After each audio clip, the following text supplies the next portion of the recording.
second watch.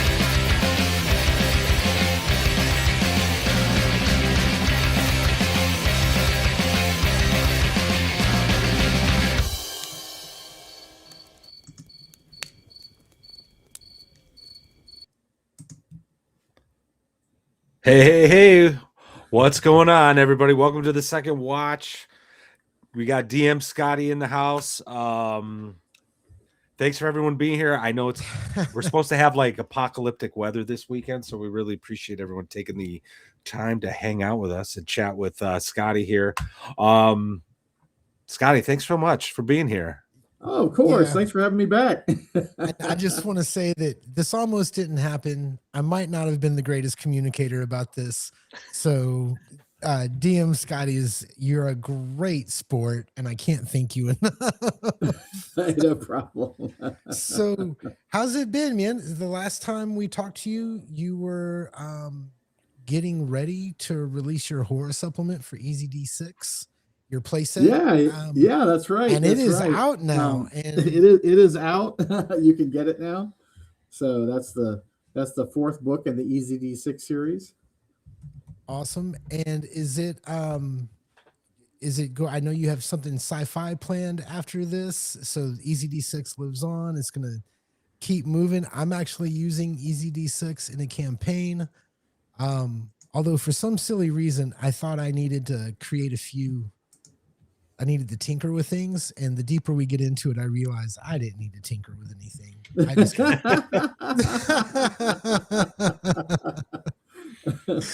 mean, that is the honest to God truth. So yeah, it's kind of funny. I see people, talking about tinkering with it, and it's just like, yeah.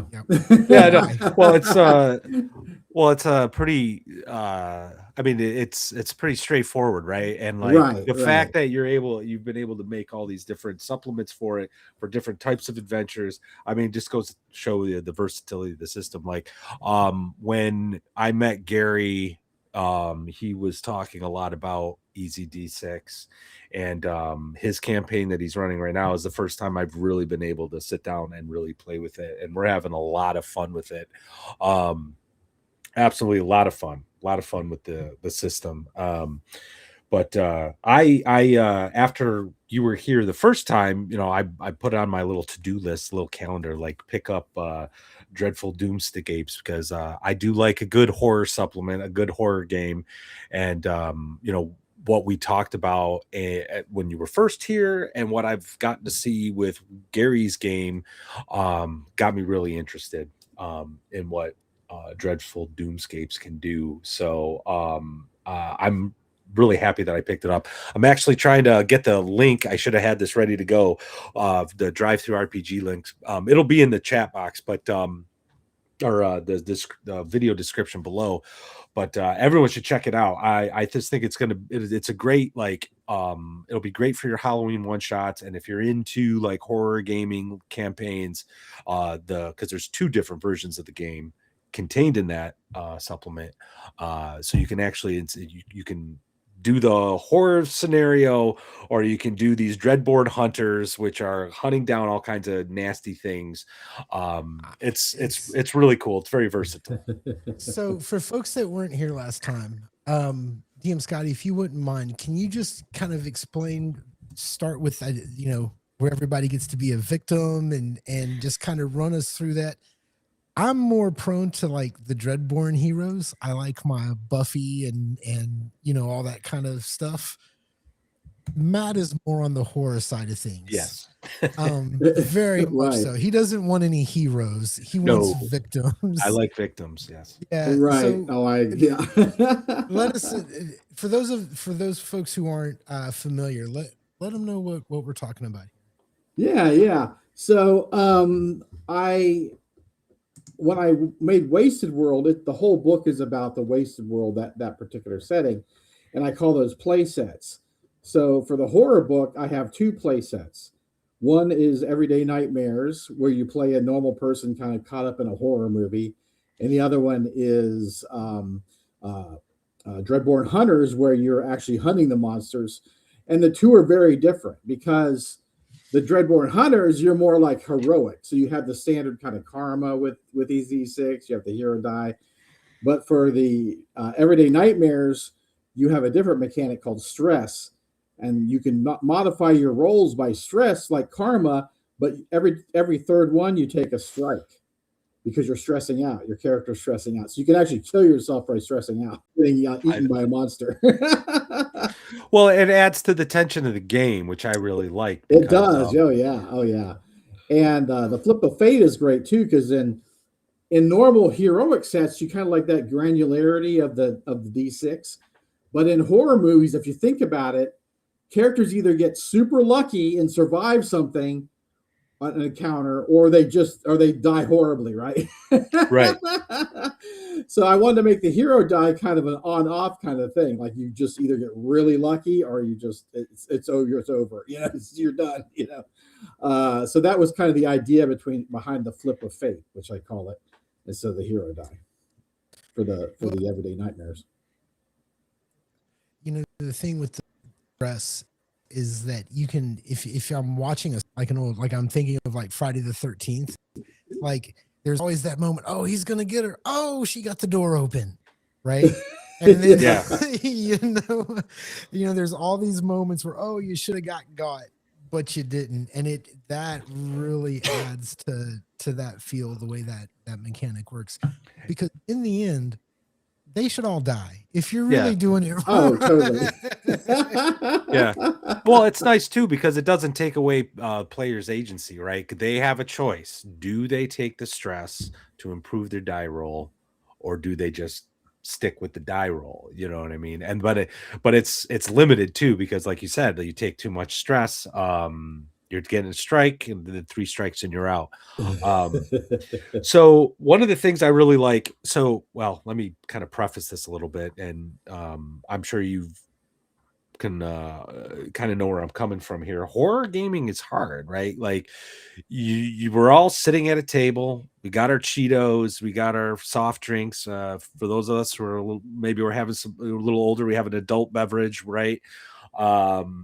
You know, it's kind of hard to get into that mood. So I think that's, for me, it's always like the most challenging part of this hobby is effectively running a horror game. When I have a player actually tell me they're a little creeped out, I feel like I won. You know, I'm like, okay, yeah, all right, you're a little creeped out. You know, aside from bringing like a loaded weapon to the table, which no one should do, like, what are you gonna do, right?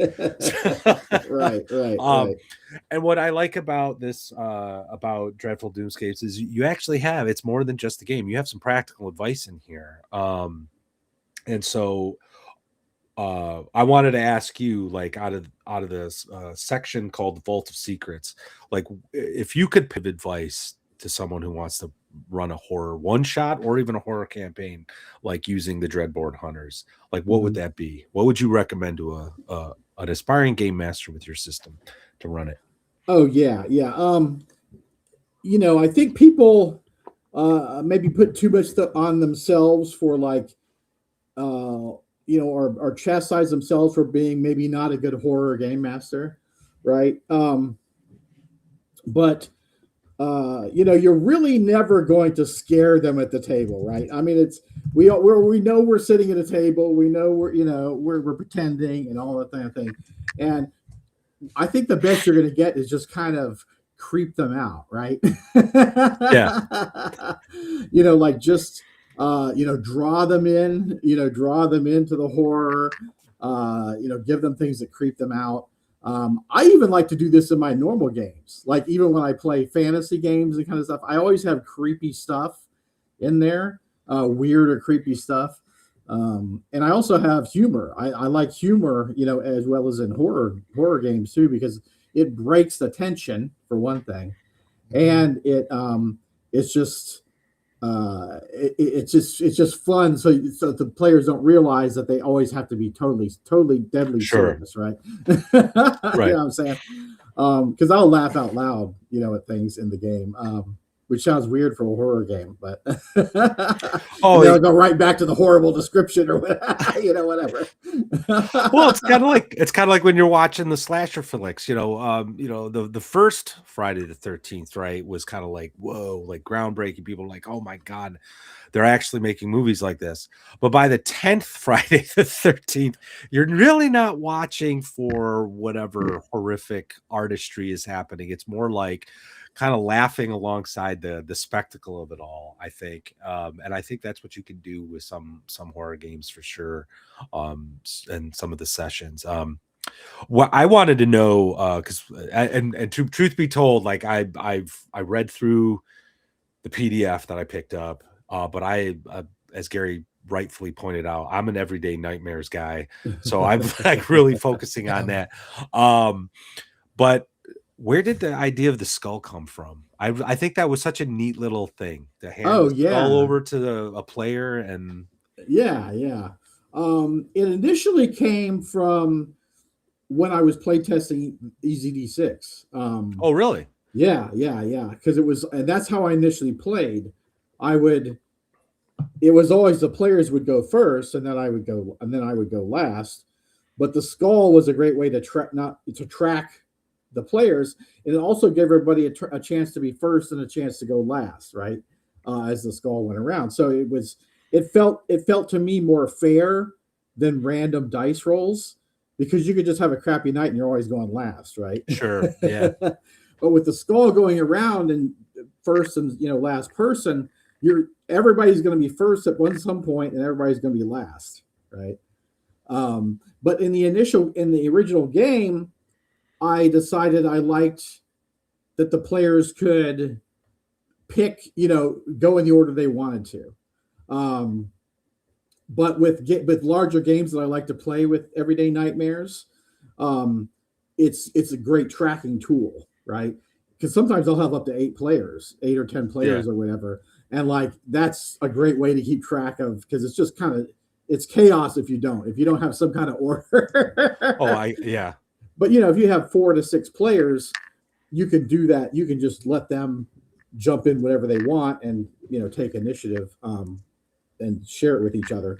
But with the horror, it felt more like that structure was nice too. So I like to use it with big groups mostly. Yeah. Real quick, Atmos gave us a Rumble rant, $2. I can't share it up on screen because the way this is all set up. Sorry, unless I can hunt it down over here, which I don't think I saw it. Yeah, never mind. Anyway, Atmos, thank you so much. He says $2. Scotty's headphones look radioactive. That's where I get all these ideas. They cook my brain. I thought the first thing I thought is it reminds me of EZD6 green, like yes, because it's that very book, close to that slime green color. Yeah, and then I think in your videos you had like the Chessex dice, which I think everybody who bought a copy of EZD6 went out and bought. I have them.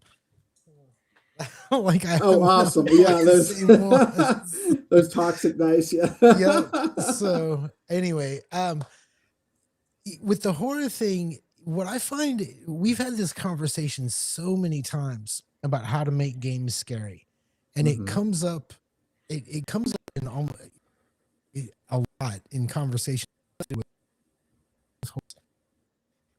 I found that I accidentally sometimes make things a little creepy. And one of the ways I try to do that is just by the tone of the game, right? Like I want to kind of start things. It's summer camp, guy. If you think of a horror movie, right? Hey, it's summer camp. This is great. Look at all the hot counselors, woohoo, party at the lake tonight. And then you just slowly, and I think as a game master, you just have to keep making things worse. Like no matter what happens, you just have to make it worse for them. No matter how good their idea is. Oh, that was great, but right. Always there's always some complication. There's always a complication. But I do think horror is the hardest. I think honestly, I think I would have a hard time doing like a Call of Cthulhu or like with the intention of making it scary. I think that is probably the most difficult thing. I can crack jokes all night. Right. The horror is a whole Yeah, to different sustain category. that, it's tricky. It's tricky to sustain that. No, bro. So am I roboting warped plots? No, yeah, I think you're doing all right. Yeah, Gary's mic. That's how. Yeah. Um, well, that actually kind of brings up an interesting point too, because I know I like Call of Cthulhu. It's a fun game, but yeah, it's got some crunch to it. It's got some bits to it, and in contrast, you have Easy D6, which is this pretty straightforward rule set. So one of the thoughts I had reading Dreadful Doomscapes is in your opinion, what should a game master focus on when it comes to that horror game? Is it the mechanics, or is it some of these more practical advice bits that you have in that book about setting the tone and all that stuff? The good thing about the mechanics is, the game doesn't depend on the mechanics for horror, but the good thing about the mechanics is that it allows you to control the pace, right? With games that have heavy rules, the rules kind of control the pace of the game, right? With less rules, you have more chance to control that. You have more ability to speed it up or slow it down, right? So I really like that with the Easy D6 set. I'm not saying that the game doesn't have rules that help the horror, like there's Doom in the game, which is a nice coverall for everything from curses to permanent insanity. There's the stress and all that kind of rules. But the great thing about Easy 6 always to me is that the game master of the rabble rouser has control of the pace of the game, right? The game doesn't get in the way of the pace. Yeah. Hey, I'm just curious. Have you crafted anything for your horror games? Like, how are you doing? Are you playing with miniatures and all that kind of stuff, like on the channel? Yeah. I haven't done much as far as crafting with the horror games. I did one where it was I've done a couple. One was like a government facility, and you were thrown into it, like in the elevator, you were drugged and thrown into it, and you had to kind of make your way out. And there was essentially like a portal that was that monsters were slipping through into our universe, and they had killed all the scientific team. And so you have to make it through this, government cement maze to get to the garage. And there's like there was a door to escape. And I always had in the game, I had a reactor and in the base, and the players can like overload it. Of course they can. So some would do it by mistake, some would do it intentionally, and they would try to escape. And it was essentially the reactor was like some element from another dimension, and so like when it blows up, it like takes half the state away and kills them in the process. Nice. If any groups escaped and got away in the car, that was in the garage or the beat up truck, if they messed with the reactor, it would blow up and destroy half the state, because it was like some alien weird stuff that was in the adventure itself. So yeah, it was fun. Nice. But yeah, that was a lot of that was a lot of fun. I did a lot of tiles for the whole layout, and I had all terrain and miniatures and everything. That was a lot of fun. But a lot of horror I like to play, unless it's a contained horror like that. I like to play just with theater of the mind. I think you have kind of more leeway with it. You also you can go bigger scope or smaller scope, and you have just more control. But like in a contained environment like that, the terrain is cool and fun.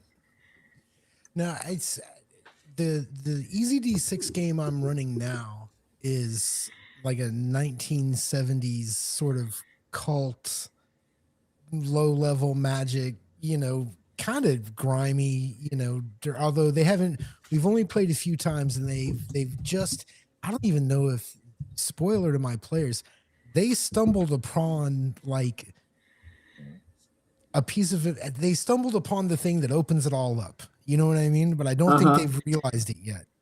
Okay. But how do I explain? It's what's Easy D6 has done for that game is it's allowed the players, even though I'm throwing things at them and I'm trying to have this whole mood, it's really allowed the players to role play, and they're kind of setting, that's a whole other aspect to this game. And I suspect one that's more in sort of the heroes that we'll get to in a little bit. But guys, if you haven't played Easy D6, there is so much room for you to role play in that game. There is so much room for the characters. It's the game where you can totally say my character does this, and you don't have to look it up, man. You just don't have to. I just think it's great. I don't think I could run the Luna Texas game. I'm not sure I could run it with like a X clone, or I think it's the only place then the players can take it over. You know what I mean? Right. So anyway, thanks. That's all that was. That was my Chris Farley school. Thanks, man. I thought that was really cool. I just had to get that out there. But I also want to talk to you a little bit about the Dreadborn heroes. Because I do like my action adventure. I've been known to watch a WB supernatural teen soap opera start to finish because I just will. If you're wondering if I've seen that one, yes, from start to finish. I watched a bunch of pretty people pretend to be magic. Yes, I watched that one. So where did all that come from? Kind of what were your primary inspirations for that, and what's the mechanic that really ties that together? Yeah, I wanted to have Monster Hunters. I wanted to have something like, Buffy and other hunters who are kind of like chosen Right. to fight monsters. And I thought, what could put a nice little spin on that? And how about like that they can drain the monster's powers and use them themselves, right? Yep. So you can drain. I call it chimeric essence from like the monsters, and you can drain that, and then as you build up points, you can start manifesting monster powers, which is really, I think, fun for the players. And there's also like the Easy D6 doesn't have a level up system, but there's an advancement system, which is essentially the same thing. It's just right. I don't call it level up because it's not really fair to call it compared to level up, because in some games, if you level up, you can't play with lower or higher level characters. Your character will just not make it. In Easy D6, you can. Like, you could take different advancement characters.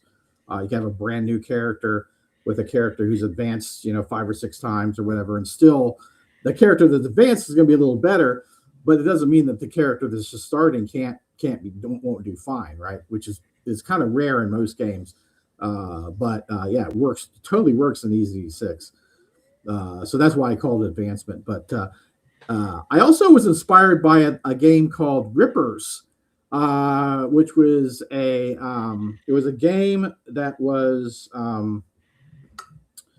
it was a supplement for Savage Worlds, and but it was in Victorian times, and the adventurers would actually like rip like monster attributes out of the monster and like put it in themselves, like have claws and fangs and all that kind of stuff, which I thought was neat. But I like the idea. I wanted to take it a little further and have it the idea where the players could absorb the essence of monsters and then manifest the powers and then unmanifest the powers, right? So if you want to walk around like a normal person, you could make your fangs and your horns go away, and then you could just pull them out when you want to. Like, it takes a round to manifest the powers, but whenever you want, you could do that. So I wanted it to be easy that how the players could do that and not have to worry about like having permanent powers or turning into a monster.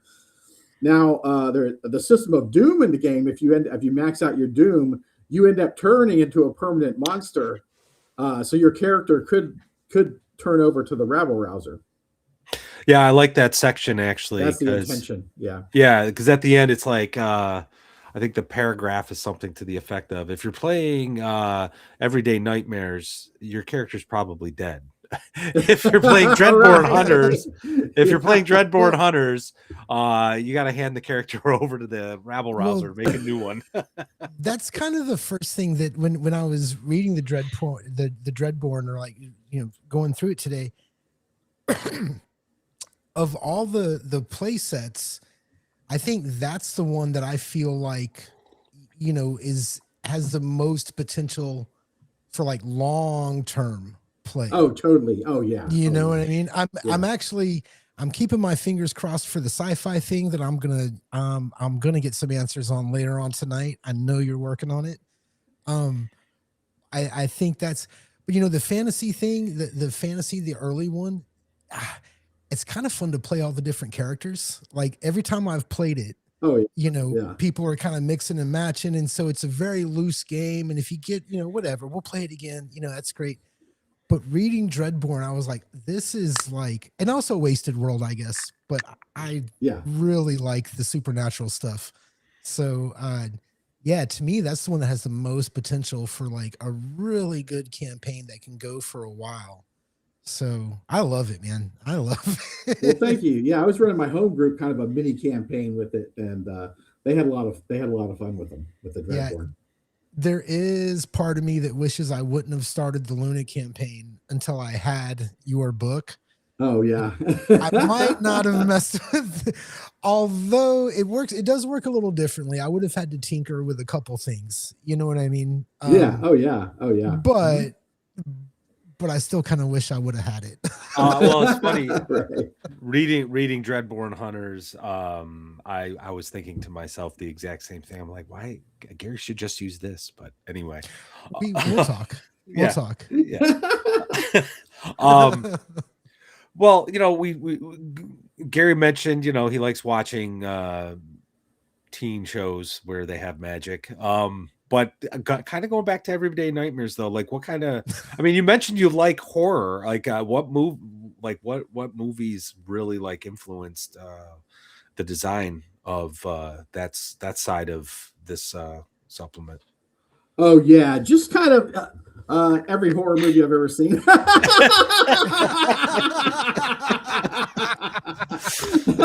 Fair enough. I like the best answer ever. Thanks, man. Yeah, everything from Reanimator to Dawn of the Dead. The original Dawn of the Dead. I mean, it's just like, it works.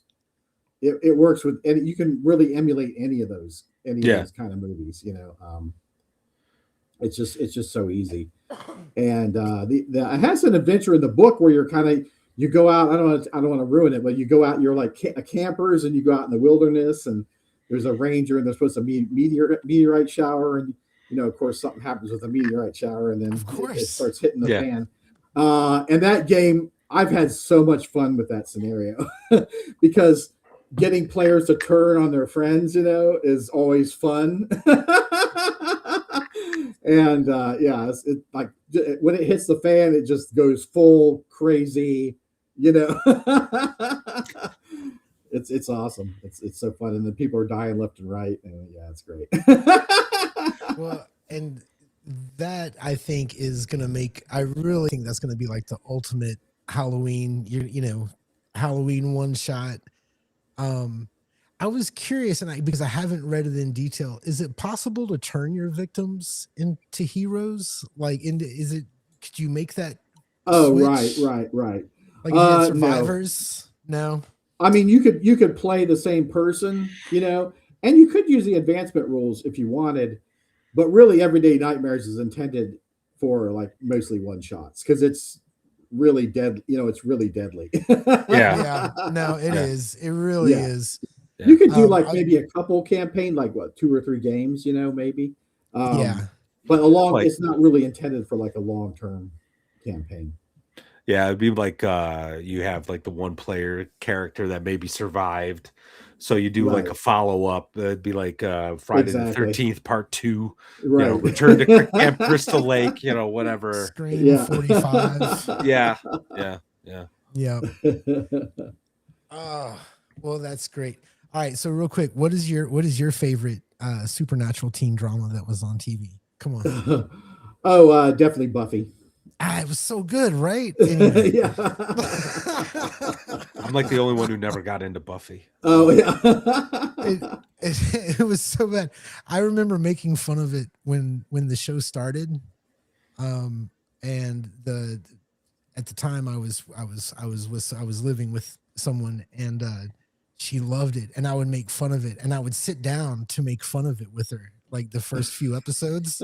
Yeah. And then by like episode 4 or 5, like, oh, that bitch.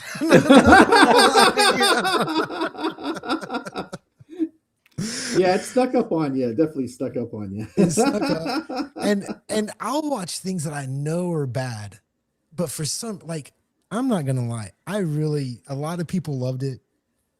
I watched like True Blood, and I thought it was horrible the whole time. But I watched every freaking episode of it, So I do Yeah, the it was definitely like narrative. a train wreck, It became like a train wreck that you kind of had to watch it, All right, let's see where this train see how bad this train is going to keep wrecking, Well, the premise itself was, I didn't even like the premise. Vampires. Oh, really? Oh, I thought the premise was like, bro, a bunch of people are going to say I'm a vampire, and we're not just, dude, humans. We will kill it if it's different, Yeah, that's pushing it. That's pushing it. That was kind of my first thought. But there's so many of those shows that aren't good. Yeah, but I do like them, and I do think that the Heroes game is going to get played, and it's going to find its way into my game. Cool. Probably by the time we play. Well, probably not Tuesday. We're getting together Tuesday. But we will get into it, because I like all the narratives and the bloodlines, and the who's it, what's, and a couple characters from my last campaign where we were actually using like a cool, and those characters traipsing around in places. So yeah, it's just a lot. That does sound like fun. Can I ask you real quick, when you are play testing, do you have the same group of people? Like, is it your typical play group, or are you finding new folks? How are you making sure this all works? Yeah, that's a great question. I do have a home play group that I test a lot on, but I also go to I go to conventions and I test on those poor saps. Yeah, I run a lot of playtest games at conventions I go to, and I mean that's a great way to see.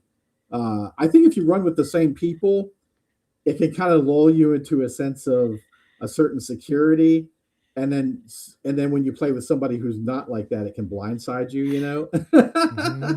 So because you've got your home group, it's your friends, you all know each other, you pretty much know how they're going to play or what they're going to do. You have your own rhythm, your own language. Exactly. And when you're just throwing yourself out there and like throwing it to the wall and seeing how it sticks and seeing what happens with other players, it can be a real challenge, but a real fun challenge, because it can get crazy with people that you're not used to. So that's a great way to play test. Yeah, it really is. Yeah. What I'm curious, did you ever think you had it figured out and then had to like, oh shit, I have to go back and redo? Like, what was your hardest, the hardest one to put together? Yeah. Magic was really hard in the original EZD6. And I'm glad it got to where it did, because it's been very useful for the other sets, because there's like psychic powers in Wasted World. So it's essentially magic reskinned, right. There's like supernatural powers in Dreadful Doomscapes. So it's all just the same system. It's just flavored for the different play sets. But Magic was definitely the trickiest thing. And I think Magic is always hard in any system. Because there have been countless systems where I've liked the system, the general system, and then I get to the Magic and I'm like, I don't really like this. That's always the spot that gets me. That sneaks up and shivs me. I mean, even when I was a kid, I always felt like Magic in D&D, like I'd really like something different. And then if you get something different, it's always like, oh, that adds a few more steps. You know what I mean? Right. So it's not perfect. You have this big spell list. It just works. It's easy. It's what we know. Oh, it does. Yeah, it does. And in your Magic system, I really like the free flow of it and the way the Magic user decides how many dice, and all of that. And Magic has consequence, both good and bad, and it's I find it a little bit more creative. What do you want your Magic to do? And I just think I like it better. It is I like your Magic system, and I think I could fit it into a BX game, but I haven't tried yet. Oh, okay. But I think I could. I bet it could work. I bet I could find a way. Someone was asking if Easy D6 uses Fancy and Magic. Nope. I was just about to highlight that. Yeah. Well, that's the thing too. Like your Magic system, I think captures what we probably see typically, like in like a movie, right? Where the Magic user does this thing where the Vancian style. Like if you didn't read Jack Vance and the first time you heard someone be like, "Oh, BX uses Vancian style Magic," you're like, "What?" I mean, that's actually was my very first response was like, "Vancian what?" And then like, "Oh yeah, Jack Vance. Have you read Dying Earth?" I was like, "No, actually, I haven't." So then I went and read it, and I was like, "Oh, I get it now. Right. That's why we memorize spells." And it doesn't make any sense if you haven't really read the book. Right. No, it doesn't. It doesn't make sense at all. Right. But yeah, no, your system like does sort of capture that. I wield this power and I shape it. And yes. I do like that. Yes. Yeah. Very and so what I did with the scrolls was the scrolls have particular magic effects on them that may be out of the school of magic of the person that finds the scroll, right? So that way they can cast other spells that aren't necessarily in their school, their origin magic, right? The magic they're using. So that's the fun with scrolls too, that you can actually add those kind of one-use spells into the game without breaking the game because they're only one use, right? Right. Plus, it gives variety to the Magic users. Yeah. So Magic was the hardest. I'm betting just the system itself, that was just kind of over a certain number of years. Or did you come up with, I mean, that wasn't out of the blue. It was kind of something you had worked on. Yeah, it'd been something I've been thinking about. Because I was like, because I actually had a horror scenario that I released that was a Strangely Weird Night of Terror. I actually have that on drive-through now. It used to just be on Quest Givers. But that was kind of one of my first iterations of ECD6. And that's where I basically banged everything out. The only thing that really wasn't solid in that was the whole magic thing, because it was about zombies and aliens and stuff, so it didn't really necessarily need magic. So the magic wasn't really banged out at that point, but the basic system was like the karma and all that kind of stuff. All came from play testing that. And then, I moved on. I really wanted to make it fantasy, and I kind of moved on to the fantasy from there. But that was kind of the germ of the idea. And it's like, how much can I remove from a game without making it not feel like a game? You know what I'm saying? Right. Or not having enough rules, right?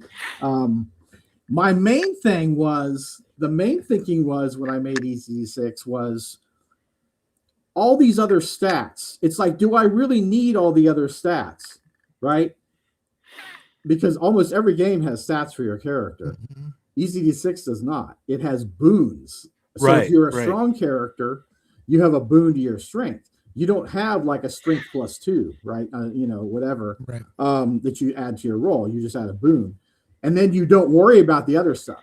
So if you're not great at anything else besides strength, you just roll 1 die for your check, right? And there's no addition or subtraction or anything like that. So without having those stats, not only do you not have to worry about it, you don't have to check your sheet, right? You don't have to keep checking your sheet, right? Yeah. As long as you know you have a boon to strength and melee, it's like you don't need to check anything else on your sheet. You don't need to see what the bonus is. You don't need to see what the damage is. You don't need to see anything like that. And those are all time sucks, right? They all suck time from the fun you're having of the game. When you have anytime you start adding rules that you have to worry about and double check, then you're dragging the game out, right? So that I think that was one of my biggest things of taking the stats out of the game, not having stats, just having things for what you're good at, not I'm mediocre at this and I'm a little bad at this, right? Yeah, right. Well, I think Well, a lot of players, I'm actually experiencing this in a game I'm running right now with my in-person gaming group. It's we're using the old rules cyclopedia, kind of starting to shift over to Adventure Conquer King, but I have this one player. His character's he's been doing great with the character. He's still alive. He's like a 6th level cleric now, but he is still complaining that he rolled a 5 for intelligence. And I'm just, right. To this day, I still complains about it. It's like, this is the worst character ever. I'm like, dude, it doesn't matter. But you're right. Like it kind of like I think it can sort of set a player up for thinking a certain way about their character when maybe they shouldn't be thinking that way about their character. Just right. What's your profession? What are you good at? And just go from there. So yeah. Just worry what you're good at, not what you're bad at. yeah. Real quick, I got a super chat, $5. Thank you. At most.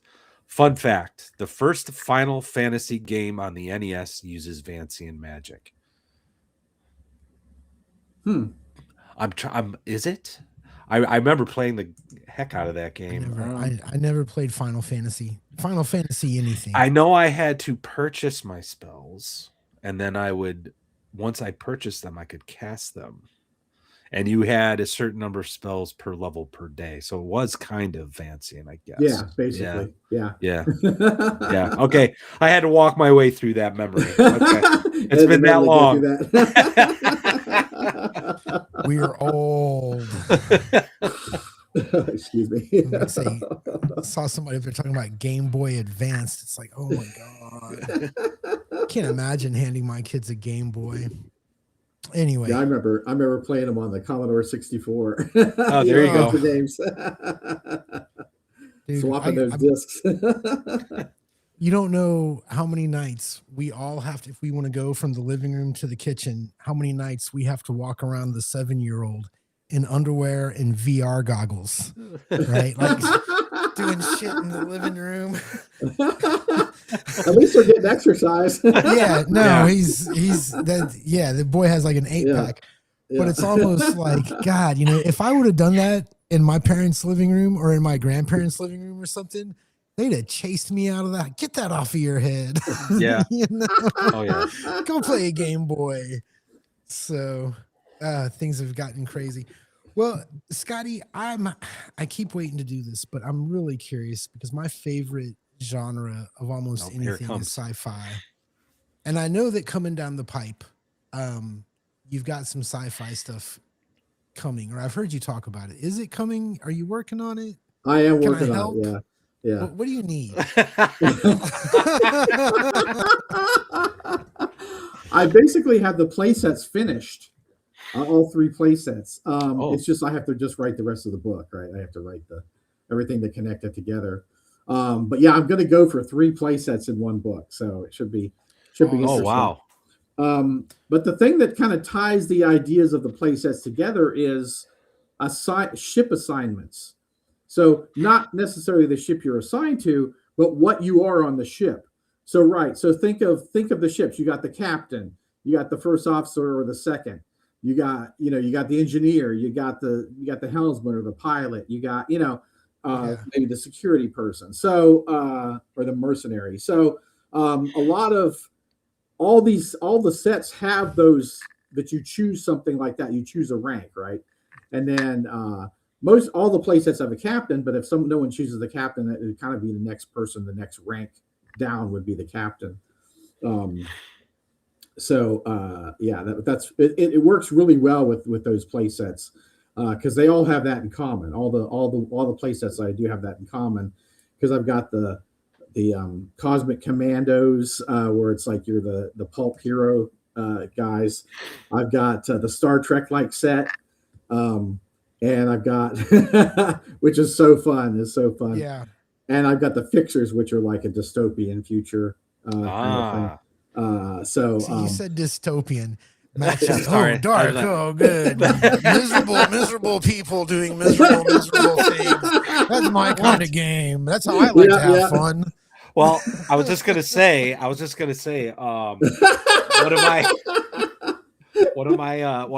the sci-fi games that I enjoy playing is the Alien RPG, and another one's called Mothership. So I mean, is this sounds like your Fixer one might kind of fit that milieu a little bit, right? Like you're just some dudes trying to mine an asteroid, and like maybe there's some alien they have to deal with. Oh yeah. For the different play sets have have the different things. But with the dystopian one, I added some cool stuff. I added something that all the characters have a secret essentially. So it's kind of like Paranoia, where you're all supposed to have a secret. That's the kind of the idea. And then, I could use that against the players. So there was one where they were like, the players were playtesting, the players were on this old science ship and they were trying to get stuff off of it. They were assigned by this Panzeller Corp to get all the stuff off the science ship that had been lost in hyperspace or whatever. And so it was a lot of fun because there were scravies on the ship, which were like pirates / scavengers. And like one of the characters was a former one, and so they recognized like the scravies recognized him or like calling them out, and trying to get him to like flip sides and join their side, and you can have fun. And there was like someone addicted to the space drug, and someone was blackmailing them with in the adventure with that, So it's like all that kind of stuff, adds to the feeling of dystopia, right? The feeling that these characters are damaged characters. They're not. Nobody escapes the damage in this world, right? Matt's just like, well, how else do you make them suffer? No. So, all right. So you've got like the pulp heroes. So when you say pulp heroes, are we talking like Star Wars, Buck Rogers, Flash Gordon? That's a great question. It's more like Buck Rogers and Flash Gordon, like Rocket Patrol type. Stuff. And I've had so much fun with those sets, with that set, because you can really be hammy, with it. Yeah. You can ham it up, and I have like robots. There's like a classic robot you can be, and its stats are already set. Like there's no, you don't choose the stat of the robot. It's like you're the robot, right? If you pick the robot, you're the robot. And I also have a space cadet, which is an interesting character because it doesn't have any skills essentially, right? It's just like a 0 level character. And I tell you, almost every time someone picks a space cadet, like nice, because they like the challenge or the fun of playing someone that really doesn't have any skills. The skills they do have are like helpful to the rest of the group, right? Not to themselves. They're kind of a luck character, right? Until their luck runs out. But they're a lot of fun. Like I've had people play it that like one person was playing it and it was like basically his backstory was, well, I'm the admiral's son, so the captain can't let anything happen to me, or his career is going to be like down the tubes. I had one that was like, oh, I'm going to be a barista, and the robot's like, oh wait, I'm going to have an espresso machine in my chest so that the barista can make the crew espresso. So just I mean, people just when you just have it open like that, like Easy 6, you could just make up that stuff. You could just have fun with it, and that's one reason I like not having really hard set kind of settings, I guess. So not like there's a problem. I always see a problem with settings, right? It's like settings are cool because it's easy for everybody to be on the same page, but it's also harder to add your own stuff to it. Yeah. And I always kind of feel like the players are like second class heroes, right?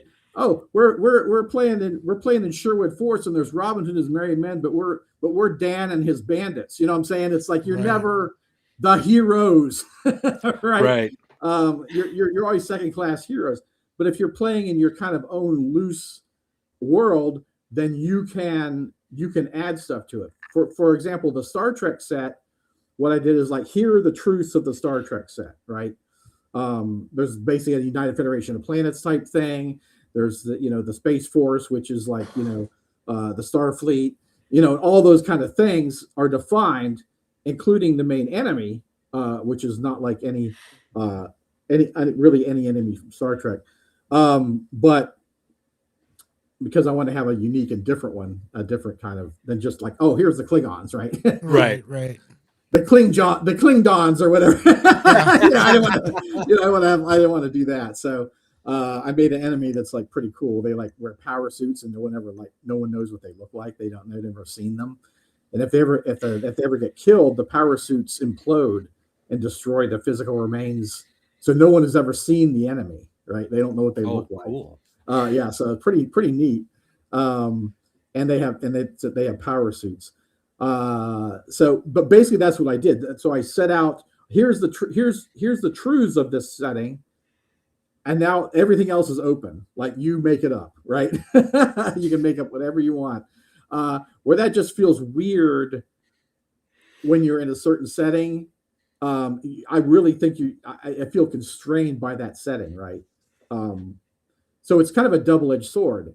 Everybody knows the setting, but you're also been constrained by it. So I prefer the open, like an open setting. Yeah. I agree with that. I think Star Trek has so much minutia that I don't think I've run a ton of Star Wars games, but I tell all my players, I'm like, look, this is the time period we're in. As soon as you guys mess up canon, you mess up canon. Like, there's no, like, we're not sticking to things, Right. But Star Trek is a whole other thing. Like, there are rules in Star Trek. So I just wanted to. Go ahead. Sorry, I just wanted to highlight a comment. Damn, I missed out. I just wanted to thank DMScott for Easy D6. It's such a cool game. Well, thanks. You. Appreciate that. Sorry, Gary, didn't mean to interrupt. No, that's okay. But that style of game, that style of having a crew and a big ship and exploring and all that kind of stuff is still a great concept for a game. I just don't want to carry the lore baggage of Star Trek. Yeah. Well, Star Trek has technical baggage as well. Like, yes, they have a goddamn language. Right. But you can have fun with the techno babble and all that kind of stuff in the game. But really, that optimistic kind of spirit of Star Trek, I really tried to get into the game. And I was kind of thinking, there's really not much sci-fi that is optimistic. Not these days. Like, can you think of any? Can you think of I think Star Trek is the most, and not like original Star Trek. No, I would say the original Star Trek was more optimistic. Humanity had like figured out its crap, was able to get out to the stars, right? And we were showing the universe like, this is how we ought to be, and this. And then you got Captain Kirk double fisting dudes and throwing them out the airlock and stuff. I love that. There's some great stuff. And Yeah. the overreacting to everything. It was just fantastic. Well, and original Trek is just such a reflection of the time because you know, with the space race hadn't really, the space program was still up and going. It wasn't taken for granted yet, right? Like we actually had a space program that was worth the shit. Yeah. Right. We're sending stuff up. And then, you know, Next Generation, it's so odd because that series feels like the times too, because it sort of felt like, hey, we've got this shit under control, man. Let's just be nice to everybody and it's all going to work out and we'll find a solution. I don't know that a modern take on Star Trek is, you know, like I'm offended by the idea that they have a Section 31 show. Like it bothers me they have that show because Star Trek is supposed to be aspirational. Yeah. You know, I don't it's Star Trek off these days. Yeah. Yeah, hopeful sci-fi. I don't know, man. Yeah. What other? Is there any other hopeful sci-fi? I don't know. I mean, is there? think like literally, is there? I'm actually legit perplexed by this question. Is there? Well, you know, I don't know if hopeful is the right word, but it certainly was good fun, good wholesome fun, and that was Firefly. Yeah, I mean, it was still, but that's a pretty dystopian setting. Yeah, It is. yeah, you're right.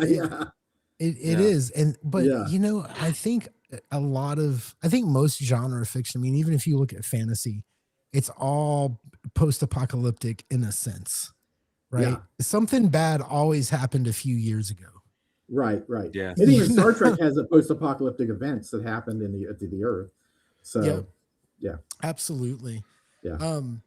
But no, I'm trying to, and if I'm not drinking tonight. I was told I can't drink tonight because my girl explained to me, you will be drinking tomorrow. Don't drink tonight. So she scheduled my alcohol intake, and we have a drinking game where every time I bring up Stars Without Number, we take a drink. So, so Stars Without Number, when your sci-fi thing comes out, you know, you get that free Stars Without Number book, and it's got some really detailed charts for making up like a galaxy or a sector, and it gets really into the minutia of it. Mhm. I bet that's going to be fun to do that. I find that resources for sci-fi games are kind of hard to come by. Maps are not always the easiest to find. You know, I just emailed Ben Gibson. He was a guest on the show. I said, hey man, can I have your maps? He just sent me a big package. Can I have a map? Please, man, please have your maps. But it is a little bit harder to find resources for that stuff. So it is, yeah, it is. Yeah. But if you're gonna do it, Stars Without Number, and then old traveler maps, ship maps. Yeah. Stars Without Number is a great resource. I also might be releasing a few play sets independently of books because they just don't fit with the other books, or they don't, because when I was doing the horror set, I was doing a set called that was like a noir kind of horror. And it was called Eldritch City Blues. And basically what happened was after the World War, magic started coming back into the world. And so people were using magic like technology, right? And but the reason that magic is coming back into the world are that the great old ones are coming, and so magic is flowing back into the world, right? So that's the dark secret. The more magic that people use, the quicker the old ones are gonna get to Earth, right? So nice. That's the dirty secret of the setting. So it's like a 1940s type game. So you're playing like Private Dicks and all that kind of stuff. Awesome. I have street warlocks and witches, and all kinds of arcane tinkerers, and all kinds of people that mess with magic. and some magic sanctioned and some's not, right? So like certain warlocks and witches, they kind of fly under the radar because they do illegal magic, right? And some magic's legal and some's not. So it's a pretty cool setting, but it just didn't fit in the book. Like it was just too much. It was just too much to fit in the horror book, because basically maybe it's not its own book, but it would be it would extend the book quite a bit. And it was, in a sense, it's kind of similar to Dreadborn Hunters in the way that you're hunting monsters and stuff. It's just with like the 1940s vibe kind of thing. Yeah. So it's very similar. So I might release that, as a play set. Also, I played this Grubberkins that I did, which are basically, the players are minions and like kobolds or goblins or something, right?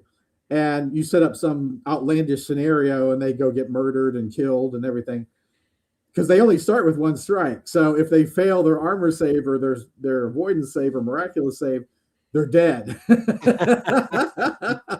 And so instead of how people will play a character like Bob or whatever, and they'll say, "Oh, I love Bob. He's Bob the Paladin," and then Bob will get killed, and they're like Bob's son or Bob Jr. It'll be the exact same character, right? Well, this basically has the same thing. So you come up with 4 other, I call it your bloodline. You come up with 4 other characters. So you might be like Grim Bloodclaw, and then you're Grim Knocknose, and then you're Grim Cross-Eye or whatever. So then when you get to your 5th iteration, then your character's finally dead, right? Like your bloodline dies out. So if your character gets murdered horribly in the adventure, another one of you just pops out from somewhere, from a hole or smoke or even inside the corpse or whatever, whatever creative thing you want to do, because you're just trying to be as ridiculous as possible, right? So, but I think that's fun, because then you just it's the same exact character. You don't have to roll up another character, right? Because that all takes time, right? If you have one strike and you keep dying, damn it, I got to roll another character. You're cutting into game time and all that kind of stuff. If you just have the same character, it's just your relation. It's just another version of you. So yeah, basically like your karma resets and that kind of thing. When you, I think we've had 2 Brogan dwarves. Have we had 2 Brogans? I've definitely Brogan. Everyone loved Brogan, so every now and again I'll just resurrect the character because it's fun. He just comes back. Yeah. Matt just this Brogan. Yeah, he can't speak English. He's not very intelligent, so he just keeps repeating his name. Everyone loves him. We got a super chat from Atmos, $2. Thank you, sir. Sectors Without Number, Gary. Look it up. You know what, Atmos? I've actually looked at that, and I do plan on using that some. Although I find great satisfaction in having a piece of hex paper and rolling dice randomly to find out and marking the planets down and then writing my and all that kind of stuff. Sectors Without Number, it is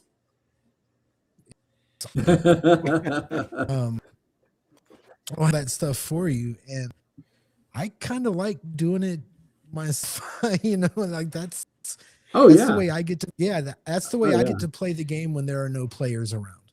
Oh yeah, yeah.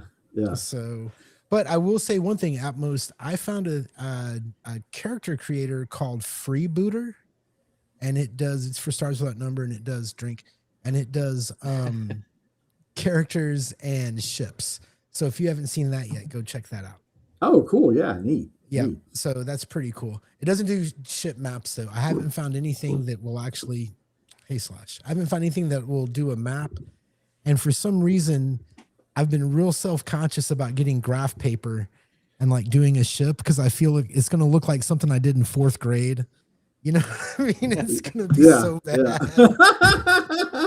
Oh, I get it. Yeah. Yeah. Just a long tube with wings. Anyway. Yeah.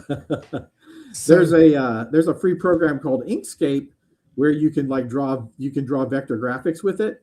And so you could do like squares and circles and put them, and that's basically all spaceships are, right? Just Right. shapes put together with some like accoutrement stuck to the hull, right? Yep. Yeah.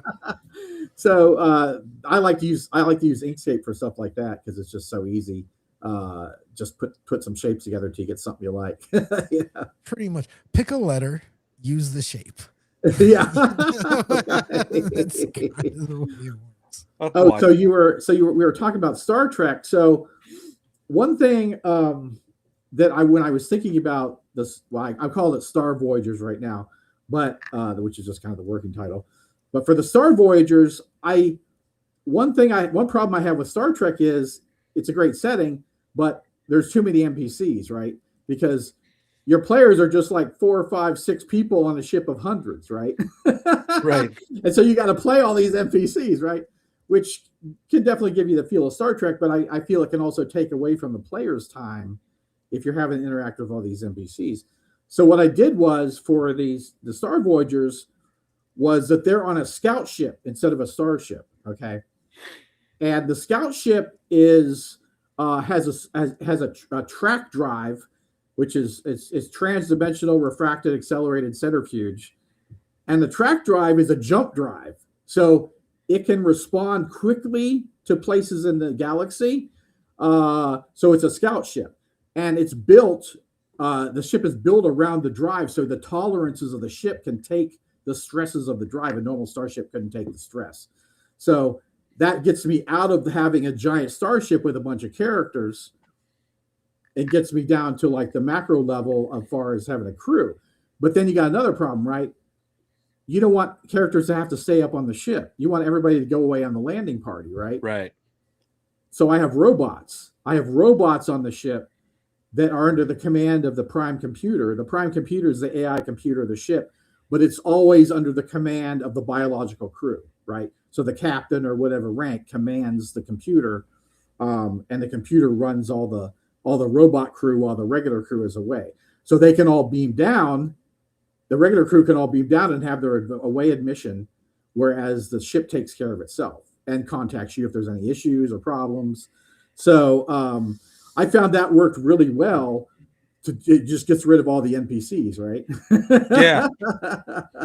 Plus, it's a more contained ship, so it's like it's a smaller ship to have to deal with, and I've actually run some like total miniatures games with this play set, and I don't know if any of you've ever seen, but I'll make like modules. So I'll get a plastic container, put like terrain in it, and then use that. I'll put several things together and make a whole ship out of it, right? Oh, wow. I haven't. And it's seen so that. easy because cool. you can just set it up right in the tub, right in the plastic container. Yeah, pull the lid off and you're ready to go. Exactly. And I use that as my ship for the game. And it's easy to tote around. It's just you just pull it out and it's ready. So that works really well. But yeah. Well, the other I'm sorry, go ahead. I was gonna say the other trick with the sci-fi set, there's always something with each set, right? For the Wasted World, it was like how do I do cars without making it feel like a war game, right? Because I don't want I don't have to worry about all these different rules and all this kind of stuff, turn radiuses and all this kind of crazy stuff. So I tried to boil it down to the most essential stuff. But and in fantasy it was magic, but with the spaceship or with the sci-fi, it's spaceships. How do you do spaceships, right? The trick is that I'm finding is that it's hard. It feels like a war game. You know what I'm saying? Like when you start taking all the crew into consideration and doing things, it starts to feel like a war game. And that I want to stay away from that. Not because I don't like war games, but because I want the action to seem to flow naturally like it normally does in EZ6. And with cars, it does because it's a very similar procedure in Wasted World, how you do the cars. But with spaceships, it would have to be different because there's different crew for different sections and that kind of thing. So I haven't worked all this out yet, but I'm coming around kind of what the intent or what's happening to the ship and what's the intent of the crew, right? So instead of rolling all these checks, the engineer rolls a check and the gunner rolls a check and the pilot rolls a check and all this stuff. It's like, what is the intent of the crew and the ship versus what they're having to deal with? And then, if it's like a maneuver, have the pilot or the helmsman do it. If it's a command decision or talking to the enemy, have the diplomat or the captain do it. I'm saying? It's like, don't involve the whole, you don't have to involve the whole crew. You can keep it streamlined.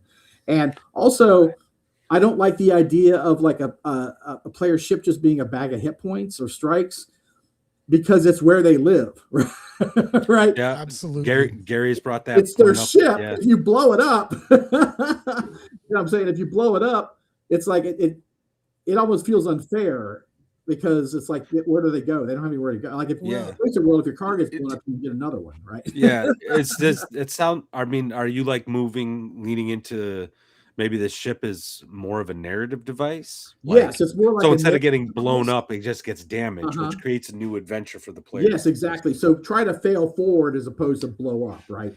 Gotcha. I mean, and if everything goes wrong, it doesn't mean you can't have that happen, but failing forward, really, you can have the ship crash, you can have it, damaged or whatever. Maybe they lose warp power, or these dimensional, jumping power, that kind of thing. So have all that as part of, the price you pay, as opposed to the ship just blowing up, right? With like the intention of the crew, it's like, okay, say the small ship runs into an enemy battleship, right? You're probably not going to try to destroy that. Right? You're probably not going to try to fight that.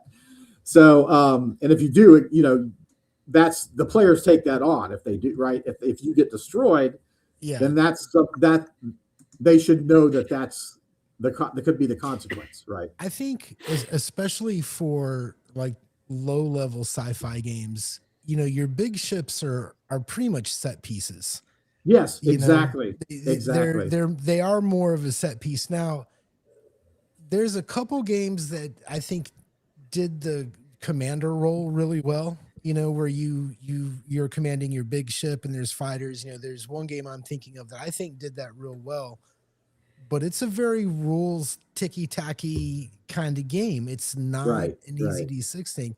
So I think that works. If my players attacked a capital ship in a little vessel, I would kill them. And it wouldn't bother me at all. Exactly. And that's something, sci-fi games in general, like all these different genres, they have a different cycle almost, right? Mm-hmm. Like in D&D, you start in town, go to the dungeon, get your treasure, come back, heal, level, you do this over and over again. With a sci-fi game, you should be running away from the bad guys 9 times out of 10. I think chase rules are more important than combat rules, unless you just have characters that want to be those guys. Yeah. But that's the thing. Your ship gets blown. Your party's gone. They're just gone. Yeah. If the ship gets destroyed, the whole campaign, all your characters are done. Forget about it. Yeah. And so you really want that hinging on like some dice rolls, sometimes yes, depending on the game, sometimes yes, but other times, and if they make the choices, sure. If they make bad choices, sure, let it go there. But most groups are going to make smart choices. Yeah, and there's another strange aspect to if you play a lot of sci-fi games with ships that you kind of brought up. You said it's their home. This is going to sound a little cozy to the OSR guys. But there is something when you give the players a ship and they, especially like if you're playing, you have a map or it's an IP and they know what the ship is like. It does kind of like that is their domain. You know what I mean? It's like, sometimes the cause itself of the whole campaign is just to keep the ship moving. Can we earn enough money to make the repairs? Right. So, it is really important, and it sucks when you kill a whole party. Oh. Right. Well, I don't. Yeah, I'm not very murdery as a game master, except when I play horror. Then I'm well, to Gary's point, like I ran like an alien RPG campaign a few years back, And it was, space truckers type concept. And I looked up some really easy, cheap, like discount mortgage rules. And I was like, this is what your ship costs. This is how much you have to make each month. And, I've told this story before. Some of our listeners have heard this, but every month they needed like $50,000 to pay their mortgage bill. So they were constantly going on trips or on missions to earn their keep. And the guy who was playing the captain / owner of the ship, he jokingly told me, he's like, coming to game sessions, I feel I need to bring a bottle of Pepto-Bismol because he's managing the books and he's just trying to keep the ship afloat. All that stuff. He's all stressed out, So it was pretty funny, but keep them hungry and they'll keep flying. Oh yeah, they'll look for adventure. Yeah. That's kind of the Fixer's playset kind of follows that. So Easy D6, if anything at all, you've proven how malleable, it really is. You can chase any kind of campaign that you want to play. And just some advice to you guys, you don't have to tinker with too much. Don't do it. I'm a living example. Too much is too much. But I'm curious, like, where do you're covering all the genres here. Are we going to get some adventures at some point, or have you thought of things that we haven't even thought of yet as far as play sets? Because you're doing everything, man. You got it all covered. I do. I actually have on the back burner. I have a kind of a Weird West play set. Nice. Which, has a kind of an interesting mechanic to it. Right at this moment, it's like some characters use Arcana and some use Spirit with their powers, and so you need to use those to power your powers. So that's a little more management of your character in that regard. But I also have a Dinosaur Riders, kind of like Primal. Get the hell out of here! I love it's dinosaurs. Pretty neat, actually. It's pretty neat. I try to work dinosaurs. Man, I was so excited one night we were playing this game, and there was this whole like crazy sort of magical dream sequence, kind of thing. And I had a whole scenario planned out where somebody would open this hotel room door and there would be a jungle with a T-Rex. And I was so excited. And I think they just shut the door. Like they saw, no. No, wasn't that I think that was the game where my character tried to like knock the T-Rex out. There was no fight. It didn't happen. Was that the one? I remember distinctly. I try to put dinosaurs in everything at least once. That is true. That is true. I'm probably thinking of a different game. Yeah. I did an adventure one time where the players had to go. It was like in the pulp era, and the players had to take this drill machine to the center of the earth and try to get this mineral. And their dinosaurs, it's like the journey to the center of the earth kind of thing where there's dinosaurs and all that. So that was a lot of fun. So real quick, I want to mention this Death Angel Shadow. Matt, you know all the details. He's got. Oh, Gary, you're breaking up. But I do know the details. Most of the details. So Death Angel Shadow, a good friend of the show. He's got a YouTube channel. He's working with a couple guys. Peter Jurassic, who played Londo on Babylon 5. They're interviewing him on Wednesday, 8:00. Death Angel Shadow, if you want to actually drop the link into chat, feel free to do so. Because I know there's a bunch of YouTube channels that are all connected advertising this, but I wanted to give that shout out because that's a huge honor, and I think it's a great opportunity. And like I said, he's a friend of the channel, so I wanted to give that shout out there. So I'm looking forward. I'll be in chat. I'm not. I shouldn't talk about Babylon 5. I'll stop. I'm really happy for you guys. I'm really happy. I think it's really good for your show. And I hope y'all pick up a good number of subscribers. Congratulations. So there we go. That's cool. So So when you said you're gonna publish, just real quick, because I know we're kind of not towards the end, but we're in that last half hour. When you said you're thinking of doing things outside of books, so are you talking about like PDFs or Mhm. just straight to PDF? I I think may do things like that you could actually like print too. yeah. We'll have to see. I'm working on it, but I'd also like to do a book that's just like a player's book for Mhm. ECD6 that has the new material that I did, the brain candy stuff. Um, like incorporate that all in one book, like just like a player's book. So we'll see how that works. But I would like to do that. That you could actually like print, have Yeah. I'm printed. I'm curious after you get a certain number of play sets out if you're thinking about putting things together or actually because you've added so many little twists. Do you see a day when you kind of do a second edition or Oh, like totally. Yeah, yeah. yeah. Is that day coming fairly soon Um, or it's not super soon, but it's coming in the future.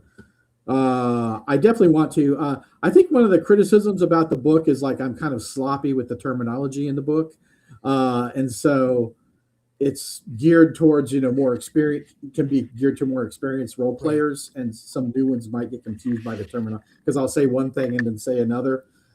So the terminology is a little sloppy in the book because it's more like me having a conversation with you almost.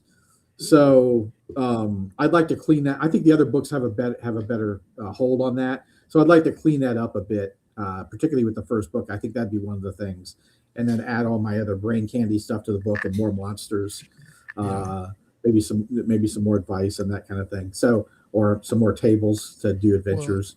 and that was something I was going to say is that, that first book, I think the first book is great, but I have noticed that as they've gone on, things have gotten a little tighter. I think, it's kind of like how the first album by a great band is always awesome, but it's a little rough. You know what I Yeah, mean? right, right, And then right, by the right. third album, it's like, oh man, these guys they're not missing a beat, you know? Yeah, So, yeah, yeah. but I still think that first book is still classic. I really so it's just so easy. But to your point about maybe beginners, I think it has less to do with terminology because I think rules like games all pretty much assume that you've played other games. You That's a know, great point, and that's kind of what I assumed. Like I didn't treat the person that has the book like a dummy and that they're just totally starting out. I assume that they kind of have know what a role playing game is and have played it before. I don't have a massive amount of advice how to be how to be a RR and that kind of thing. There is advice, but there's my most salient advice, but it's like there's not a huge amount of advice with how to do it. So I kind of assume that you've had some experience. yeah. Well, and I've said this a few times, and I don't know if you'd agree or not. I would kind of like your opinion on it. I'm not sure that any rules like game is for beginners. I really That's feel a like great. I feel like as a GM, maybe you should have a few years of D&D or Pathfinder or something under your belt before you start getting rid of, the these big rules. I don't know. What do you Yeah, think about I that? I think it helps build the rules help build confidence for you to Mhm. be a game master because you have that crutch, right? You have those safety training wheels on the game. And so that helps you with your rulings and that kind of stuff. But what I like to go is beyond the rulings. You know what I'm saying? Mhm. Like add stuff that the play like when players throw stuff out, like I'll grab it and put it in the game and that kind of thing.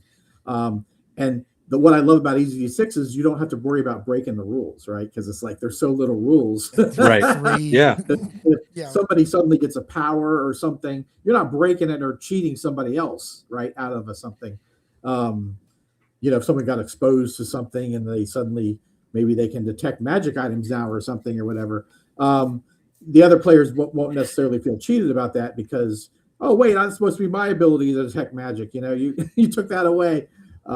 So I like that the game is. That's one thing with having an open game like this that you can Mhm. add that kind of stuff in, but it can take experience as a game master, Yeah. to be, to utilize that. And the game is so quick. it doesn't give you a chance to think. Right? No. You got to be quick. You got to be on your toes because the rules are flying by, the turns are flying by, and like you've got to like on the fly, you've got to come up with stuff. So it can be a challenge that way, but it also, you know, in the opposite direction, you don't have to worry about so many rules, so you have more time to worry about the event, right? Making the event great. Would you, if you did a second edition, like you said you were thinking, would you put in a section in the beginning, kind of giving advice for the newbie? I think I would. Yeah, I think I would. Yeah, walk people through it a little more, maybe. So new people, and I would. Yeah, I would definitely add more to it. Really do like a, you know, make a nice, you know, a nice addition. You know, maybe do a Kickstarter. You know, at some point. I think So, you we'll definitely. See. I think you definitely have enough. I mean, you could definitely have enough. If you actually be working enough to get going. So yeah, I think I do. I was curious. Yeah, I was curious. You know, and this is something, and I know you're not designing these things necessarily to fit together, but could you run like an Aliens campaign where you put the stress mechanic into like a sci-fi? Oh, totally. You could take the stress mechanic, put it in your fantasy game, and now it's like more grimdark, right? Yeah. Because they don't have the now I would keep the hero die because that's kind of integral to the set. But you could strip out karma and put in stress, you know, and that makes it a grittier game. In fact, a friend of mine, Carl, has a little game he's ripped off of EZD6 called the Four Horsemen, and it's in Europe during the 30 Years War, I believe. And I was like, oh, this is interesting. I don't know how well, you know, EZD6 is going to work with like a historical setting, but it works great actually. Like he's done a fantastic job. In his aspects. See, what he's done is he's come up with like kind of backgrounds. So you might be like a cannibal, or you might be, you know, because you're hungry. Hunger is a big thing in the, you know, during the war. So right, or you might be, you know, clergy, or, you know, whatever, you know, would add to your character, would give your character kind of assume skills by being that kind of thing, right? Like if you're a cannibal, you might be able to notice if someone's diseased, or, you know what I'm saying? You might have, it's other things than just nibbling on toes. You know, you might notice other things, or maybe the smell of meat or something. So all these, you know, all those things are assumed within like that kind of profession that you took before you became an adventurer, or what you were doing before you became an adventurer. So yeah, it's a really great thing, and he uses a stress in that playset. Oh, interesting. Yeah, I think that's a really, really useful.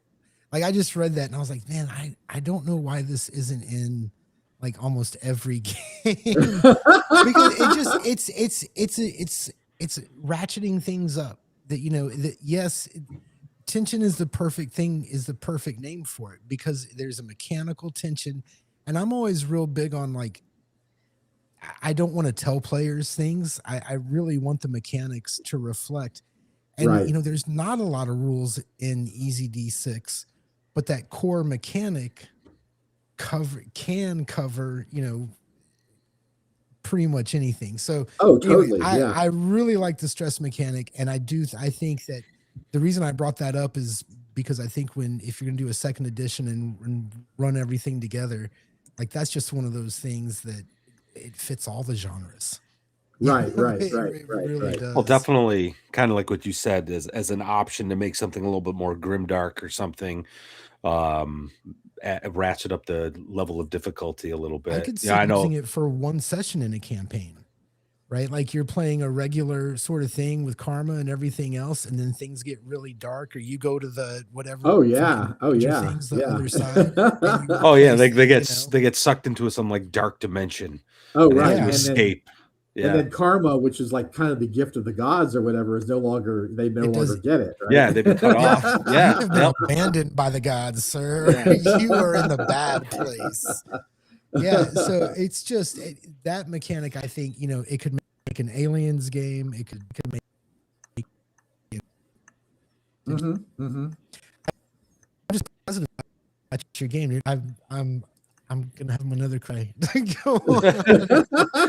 Well, here's the thing. And I think I like it even more as time goes on because, like I said, I was putting this campaign together. I'm like, it's modern day. I'd like a little more detail, and I didn't really want to make like character paths.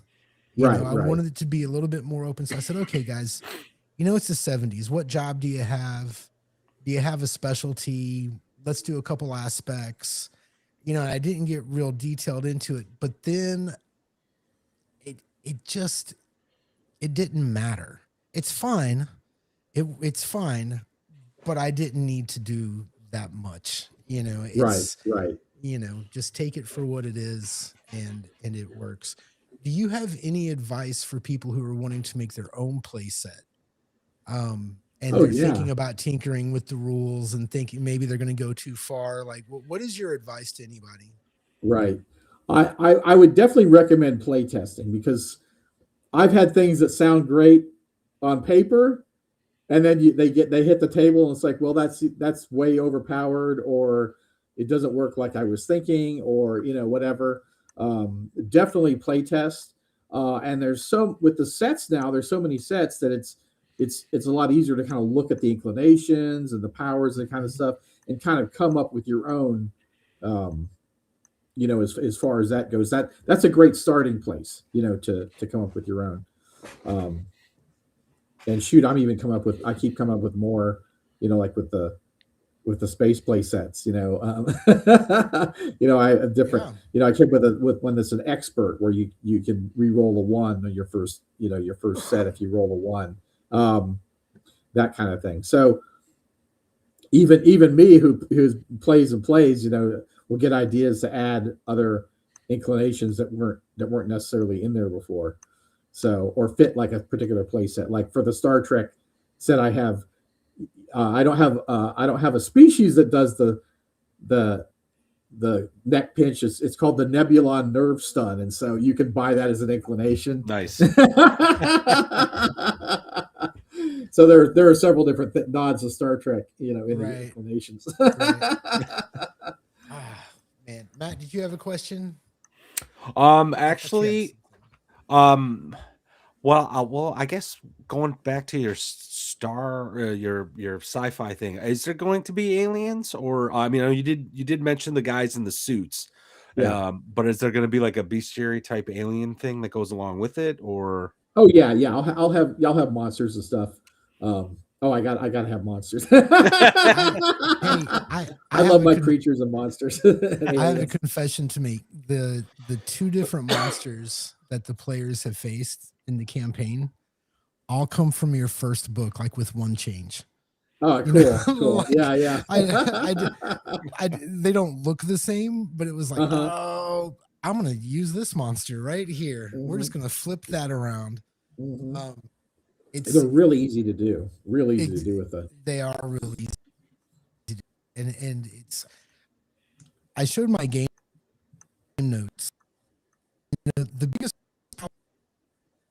I analyze my campaigns way too much. I feel like we need to get dice rolling, like right out the gate. And this particular game, my players are like, I'm really curious. Let's go talk to this person or that person.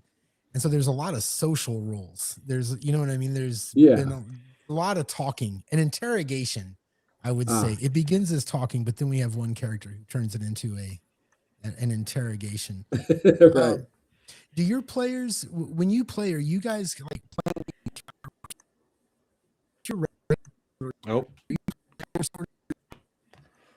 Gary, cut out. Oh, God, there you go. God damn. Are you designing like for the encounter? Are most sessions a roll the dice? Here's your objective, or do you have? Is there a narrative, or the players? Is there a lot of back and forth with NPCs? How's that work in your campaign? Yeah. With my fantasy group that we've been playing at home, it's kind of just like I'll basically kind of plan for one session and see where things go, and then I don't plan too far out. I'll give kind of a general idea of like what's happening in the vicinity and like where things would go if the players don't intervene. But I kind of let them kind of decide, from session to session, what they want to do. Like there were these feuding wizards that were these towers around this town, and they had to, they kind of had to decide which ones they would go to first, and all this kind of stuff. So basically, I just find out where they're going to go, what they want to do for the next session, and then I think about, I make some plans for that. Yeah. So, but with like my convention games, I basically have a scenario set out because you've got a limited time, right? You've got to get, like our home game, we can just, fool around, and then if we don't get to the end of something, it doesn't matter. We're going to do it next time. But with a convention, you got to get them. You got to get the wheels rolling and hitting the pavement. You got it. That's a whole other animal. Everybody's like, you should run a game at North Texas or whatever, and I don't know. I want to run a game with friends. You know what I mean? Yeah. I like running con games. I do too. It's a great. It's a challenge. Yeah. It gets you out of your comfort zone. It does. It does. So, but I was very, very, very nervous the first time I ran one. But I got a really good compliment. They were like, "How was this the first time you ran this module?" I was like, "Yeah." They're like, "Well, you ran it like you've been running it forever," and I was like, "Oh, well, thank you." So, that's the best compliment you could get.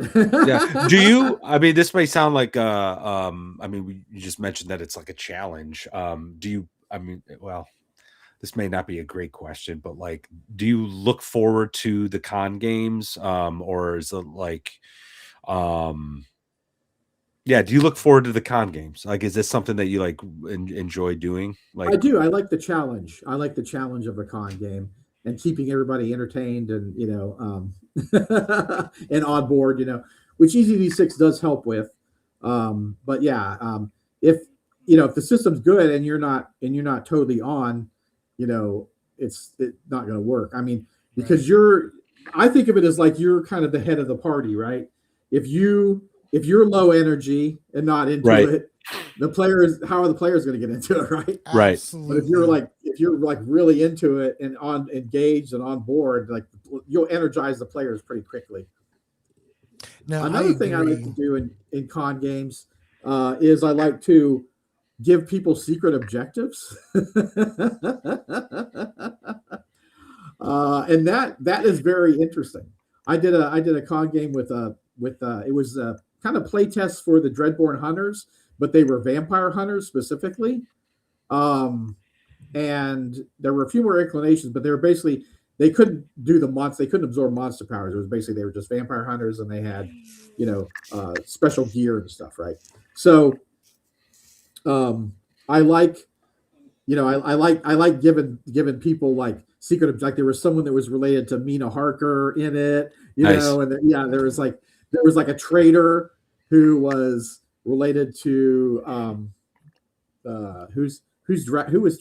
Renfield was related to Renfield, like a distant relation to Renfield, and he was trying to muck it up, and so it was a pretty cool like mini campaign. I've stepped into it again after saying I'm never going to run another mystery game. Oh, they are very, very tricky to run. Yeah, and I always think I've cracked the code.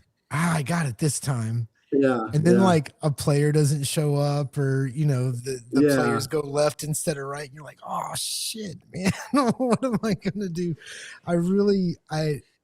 I need to get better at, I don't know why I chose the mystery thing, but I need to get better for planning the encounter for the evening, as opposed to, I don't know how to explain. What are my players going to do? Well, let's find out. Right. We got a series of super chats, one right after the other. Oh, cool.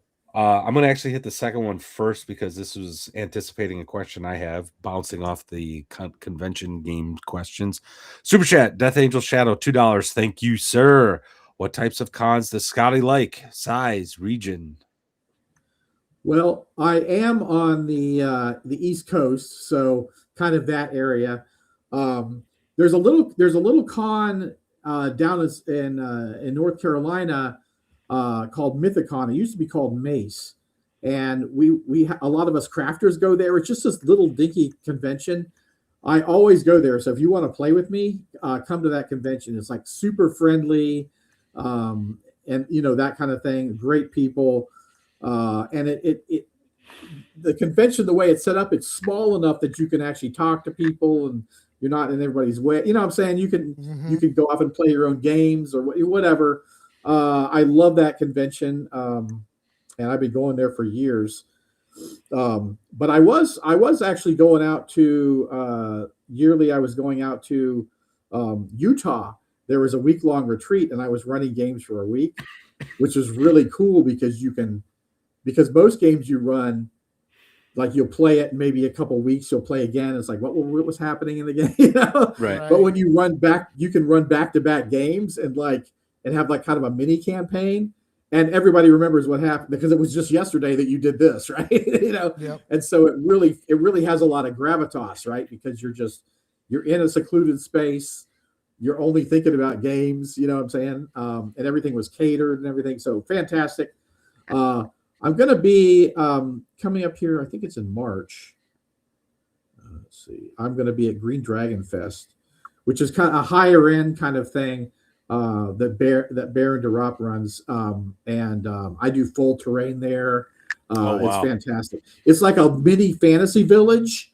And so people can stay there and you're basically right on site. So they also have off site, but you can be on site. They have breakfast, lunch, and dinner. And then you have your lunch, you go to your game, you have your dinner, you go to your game, that kind of thing. So much fun. You bring up food, I'm like, that sounds great. We should go. Yeah, it's a bit pricey, but like all your food's paid for, that kind of thing. And you can do different packages where you're off site and you come in. But the village is just really cool. It's like this fantasy village. There's like elf tree houses and kind of hobbity houses and. They always give me a really great space where I got a restroom right in there. They give me like the game table, with the lit game table. So I get the awesome. Primo spot. Nice. But I do full terrain there, and so that's a blast. But yeah, it's mostly East Coast stuff. But like I said, I go to that Utah thing, and there were some other things I had out west. I was actually going to go to Roswell and go to a convention. Oh, wow. Which I was super excited for because I've never gone there. And then freaking COVID hit. And I was like, oh. And it got ruined. It got called off. So I've been to Roswell. And let me tell you what not to do in Roswell. Okay. Don't ask your waitress at Denny's about the UFOs because she doesn't give a shit. All right. I'm going to let you know she does not care about if any UFO crashed out on some rancher's place. Just a piece of advice. All right, our second super chat from Chancellor. Thank you, sir. $5. Good to see you, man. I still need to figure out what con games I want to run this year. Any suggestions? North Texas Con is a great place to run anything. I know I'll be running a Shadow Dark thing at North Texas Con. I just haven't signed up for it yet. But North Texas is pretty OSR centric. I think you could run anything you want and you would find players there, without a doubt. But I think that the crowd there is more likely to want to play, BX, Shadowrun, not Shadowrun, Shadow Dark, some of the older games, that kind of thing. And also, like we've been talking about with the con games, I would make sure that you're running something that you can just get going and start rolling dice. Right. Like as much as, we may love certain games, I don't think they're perfect for the one-shot con experience. Yeah. So, Easy D6 is great for one shots. I think Easy D6 would go if you had a good scenario. I think Easy D6 would go over well there. Oh, yeah, totally. But I'll also say that there was just so many D20 games. And there's a reason for that because everybody knows how to play. If like Shadow Dark is so easy to step into, because if you Yeah. play D&D, you can just immediately step into Shadow Dark, or a lot of, or Index Card RPG and all that kind Yep. of stuff. Because if you played, it's the same game, just stripped down a bit. Absolutely. I think Easy D6 would be great at North Texas. I would. I think it would be a great palate cleanser, honestly. Like, because, like you said, there's all these D20 games. I think Black Lodge Games ran a Vampire the Masquerade, which was kind of odd. I think they did. One of the guys. We were playing a game while they were running it. It looked like a ton So of fun. I think, while I do agree with Gary's assessment, North Texas Con is going to attract like the OSR. If you got a good game and you know what you're doing, they'll run anything, Well, the most fun session I had in North Texas last year was when we did Free League's Walking Dead. With Rob. Like that was my favorite, and that was just hey, you guys want to play a game? Let's find a room. Yeah. Sometimes those are the best games, right? Yeah. So I think, man, whatever you want, I think you should run the game that you're feeling the most. Oh, totally. Yeah. Oh, yeah. Run the game you're comfortable with, right? Yeah. Chancellor at Arnicon, he ran a game. It's a Red Room game. I cannot remember the name of it now. Soldiers of Fortune or something like that. It's basically it's a game based off of the A-Team. And those kind of shows from the 80s. But he based it off of this cheesy Hulk Hogan show that lasted it was about a boat that could like transform or something. I don't know. It was weird. Wait, but it was yes, it does. I cannot remember the name of it. Shit. I cannot remember the name of the show. It's something. Oh, God, I cannot remember the name. I bet it's on Tubi. I love Tubi. Oh yeah, I actually that night, because I had to fly home the next day, I actually I watched like the first episode before I went to bed on my computer. But it was a lot of fun, and it's an OSR adjacent because it's from the Red Room. But that would be perfect for North Texas Con, I think. So. Oh yeah. Thunder in Paradise. Thank you, Chancellor. There it is. I would, I'd also say that the smaller cons in general, I think are really, you can play whatever game you like. Oh yeah. Because the people that pay money to go, to a big hall full of a bunch of other smelly geeks other than yourself, they're interested in more than one game, so just run what you're feeling. Just make sure to remember that your players don't have any time to prep, have your characters, make the PCs up beforehand, all that kind of good stuff. So other than that, I think you're good, man. Yeah. I don't know if you guys saw, but did you see that Deathbringer is the #1 anticipated game for this year? Yep, that's not surprising to me at all. I was really happy to see, because I know Dan personally, Professor Dungeon Master. I have seen the manuscript. Oh, nice! And it is fantastic. It's great. It has a great flavor to it. It's a certain type of game. It's just really the sword and sorcery type of game, right? It really channels that kind of sword and sorcery vibe. It's deadly, it's dangerous, has some great rules, and it just piggybacks on Shadow Dark. So it's another one of those, you can just pick it up and play it. If you know D&D, you can just instantly pick it up and play it. I can't wait to see it. Yeah. I was great to see that. I was glad to see that, because like a lot of the others were like some big IP, or another edition of some game, that people know from years ago. So a lot of those other ones were, that kind of thing. Right. Where his is just like his own thing, his own. Right. No, it's not an IP. It's his own thing, and I just love that someone who created their own thing, unknown thing, basically is the #1 slot. I mean, that's great. For me, that's great to see. Yeah. I think he's been a really, overall, I think I kind of feel like he's been good for gaming. I agree. He's coming on and he's talking about games and nothing else. We're going to talk about, a few crafting videos. We're going to talk about this. We're not going to get into anything else. And Matt just made a video where he was like, I disagree with you on Yeah. Village of Hamlet. But if you watch Matt's video, every time he says something, and respectfully, Yeah. Yeah. That guy, I think he's engendered so much goodwill, just Yeah. by being a good guy, that I think that goes a long way towards selling his game. And I Yeah. will be getting it. Yeah. I've been, we've talked about this, there was a point in time where, like, if you had a Kickstarter and it looked remotely interesting, I'd probably like back it. Right, and it got right. to the point where I'm like, I'm doing too many Kickstarters, but Exactly. so I'm like, so yeah. Whoa, put the brakes on, right? Yes. So, but his, I'm looking forward to, like, I'm looking forward to backing it. And because, and if anybody deserves to have, some success and make that pivot from YouTube to a creator like that, it's definitely Professor Dungeon Master, because he knows his stuff. That's actually his channel is the reason why Gary and I know each other. Oh wow. That's yeah, cool. well, he had that on Facebook, he had a Facebook group like right around COVID. Well, it's been existed before COVID, but like that's when Gary just was like, anybody want to start a podcast? And I was like, I do. I was so bored. And somebody had made a joke about, God, everybody's starting a podcast.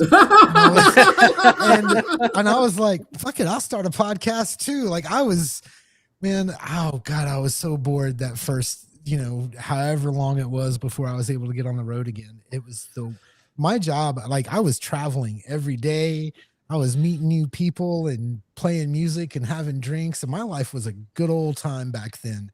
And then it just stopped, and I was like, "Oh, yeah."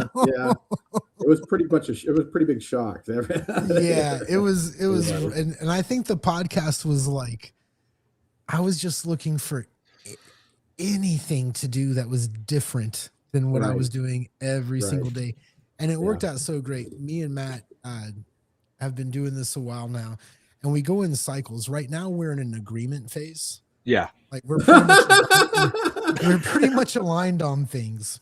Yeah, any day now things will get back to normal. Oh, there's gonna be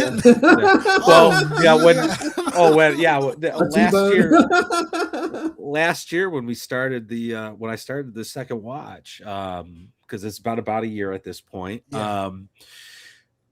Man, like I think it was almost every week we'd fight about something. I think it got to the point people were like, "We like your show," especially when you start yelling at each other. I think people knew it was going to be a different kind of stream when they heard the words. I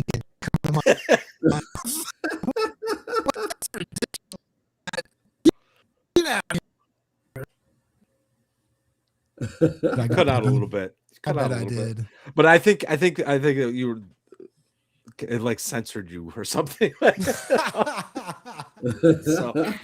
yeah, it's but it's good. Like I like the I think our audience likes it too, because it's just an honest conversation. Sometimes we agree, sometimes we disagree.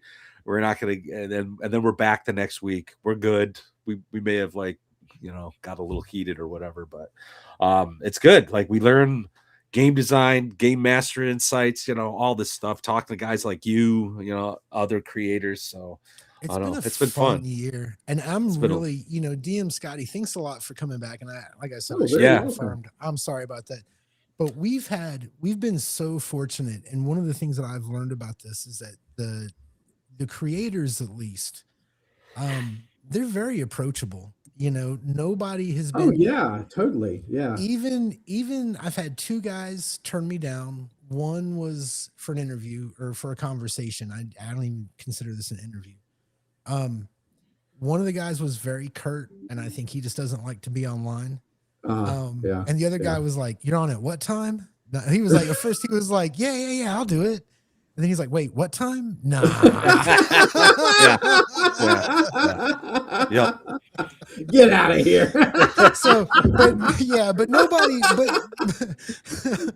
But nobody's been like, we haven't, nobody's one upped us and been like, "I'm too big for you guys." It's been really great to meet people and you know, you can tell there's guys who just love games so much they don't really have a choice. They're gonna write this stuff down anyway. Right. Why right. not, you know, why not put it out? So Right. anyway, thanks a lot. You know, you besides all the games and stuff, you're always you always say something that I hadn't thought of. Thank you very much for coming back. We really do appreciate it. Oh, thanks for having me, guys. Great time. Yeah. Yeah. I can only say the exact same thing. It's a pleasure to have you. I love your insight, your game, your stories. And more importantly, your enthusiasm. I think you're one of the most enthusiastic game designers and gamers that we've had. Oh, really? I've described it as infectious. I get jazzed to play. So yeah, well, and yeah, I try to have that energy in my games too. You know. Yeah, well, but that's the thing. It's like who loves what they're doing. You know. And oh yeah. There's a couple people that we've run across that it's like, bro, is this really the job for you? Because you your game's fine, but you seem miserable as heck. Yep. Yeah. So we really do appreciate it. So thank you very much. Oh, I'm glad to be on. Yeah, always fun. Yeah, always glad to come on. I'm looking forward to getting back to the basics of your rules instead of my tinkering, and I can't wait for the sci-fi stuff. Oh yeah, it's great. It's so fun. It's so fun. I've had so much fun with it. All right. Well, chat, you guys have been great. Really appreciate the super chats, the conversations, and the questions. Again, DMScotty, thank you so much for taking the time out of your day to talk with us. But guys, I think that's it. Our watch has ended. We'll see you next week. Take it easy. Take care, everybody. Thanks for hanging out. Stay warm, guys. Stay safe. Don't drive if you don't have to. Yeah. Indeed. Stay out of this weather if you possibly can. Keep your girl home. Drink. Have fun. Yeah.